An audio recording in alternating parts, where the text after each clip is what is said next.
যোৱাকালি অনুষ্ঠিত হৈ গ'ল বাসুগাঁৱৰ হেকাইপাৰাত দ্বিতীয় সংখ্যক কমতা মিউজিক ফেষ্টিভেল।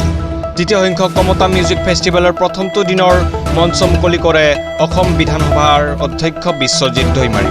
যোৱাকালিৰ বিশেষ আকৰ্ষণ হিচাপে আছিল স্থানীয় 500তকৈ অধিক আই মাতৃসকলৰ দ্বাৰা পৰিৱেশিত লোকনৃত্য।